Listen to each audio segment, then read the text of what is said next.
Hi అండి. మా వారైతే 10 నిమిషాల్లో ఇంటికొస్తాను. మంచి స్వీట్ ఒకటి చేసి పెట్టు అన్నారు. 10 నిమిషాల్లో ఏం స్వీట్ చేద్దామా అని ఇంట్లో ఉన్న బ్రెడ్‌లు చూసి ఈ బ్రెడ్‌లు తీసుకున్నాను. నేనైతే 6 బ్రెడ్‌లు తీసుకుని పక్కన ఉన్న బ్రౌన్ పార్ట్‌ని తీసేసి ఒక్కొక్క బ్రెడ్ వచ్చేసి ఇలా 4 ముక్కలు కట్ చేసుకోవాలి.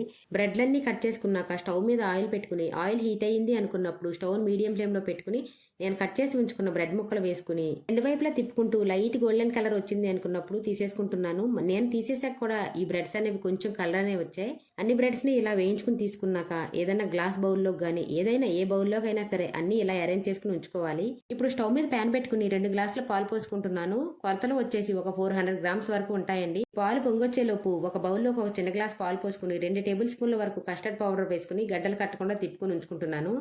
పాలు పొంగొచ్చి మరుగుతున్నప్పుడు ఒక హాఫ్ గ్లాస్ పంచదార, 2 ఇలాచీ కూడా వేసుకుంటున్నాను. పంచదార అనేది మనం ఏ గ్లాస్ అయితే పాలు తీసుకున్నామో అదే గ్లాస్తో ఒక హాఫ్ గ్లాస్ అయితే కరెక్ట్గా సరిపోతుందండి. పంచదార కరిగి పాలు మరుగుతున్నప్పుడు కలిపి ఉంచుకున్న కస్టర్డ్ మిల్క్ ఇందులో పోసుకుని స్టవ్ని మీడియం ఫ్లేమ్లో పెట్టుకుని ఇలా తిప్పుతూ ఉండాలి. లేకపోతే అడుగు అనేది పట్టుకుంటుంది. చక్కగా ఇలా తిప్పుతూ ఉంటే కొంచెం కొంచెం దగ్గర అనేది పడుతుంది.